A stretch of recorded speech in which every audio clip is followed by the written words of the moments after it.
The same Lord who provides the beautiful snow and who knows that our contact with it is going to bring about dirt. After all, what are we made out of? Why should we be surprised? Our children eat dirt when they grow up. We are dirt. We're going to go back to dirt. We carry the dirt with us where we go. That is what we are. And that is the message of the Bible. For all have sinned and fallen short of the glory of God. And if that was the only message, it'd be pretty sad.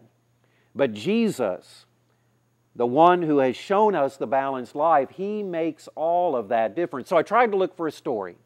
I tried to look for one part of Jesus' life that might help to bring these things together into one place.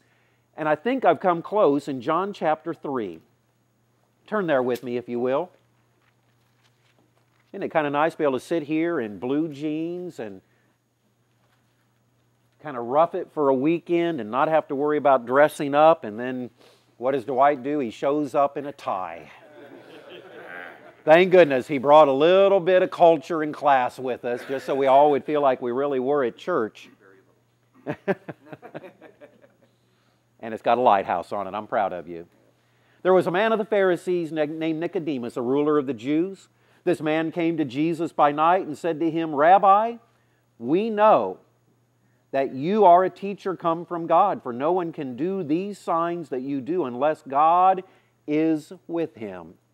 And in this entire story, that is the only thing that Nicodemus really gets to share.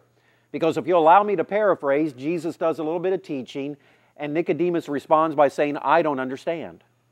And Jesus does some more teaching, and again, Nicodemus, if you allow me to paraphrase, again, Nicodemus says, I don't understand. And that is the sum of Nicodemus' contribution to this mentoring moment. Nicodemus had none of the characteristics of a king, no authority, no insight, no planning ahead, as Steve was sharing with us, none of the kingly things, nothing about the warrior within him, nothing about the mentor.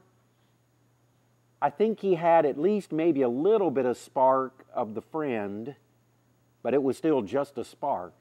But at least he acknowledged that Jesus had something special that he didn't have. And you know, sometimes it is not wrong, it is not improper, it is not weakness to admit that I don't know. And if I can learn one thing from Nicodemus in this John 3 experience, is that Nicodemus at least had the intellectual honesty and the moral honesty and had the kind of integrity to say to Jesus, I don't get it. Even though he, Nicodemus, had been trained in all of the proper places, he had all the credentials, he had the degrees, Jesus had none of those things. In fact, if you stop and think about it, one of the reasons that Jesus was rejected was that he didn't have any of the kinds of educational experiences that we have in this country. It is evident that he didn't know how to read and write, and that probably was from his synagogue involvement back up in Nazareth and the oversight of his mom and his dad. But he had none of the kind of credentials that you are carrying with you in order to do the kind of career that you do.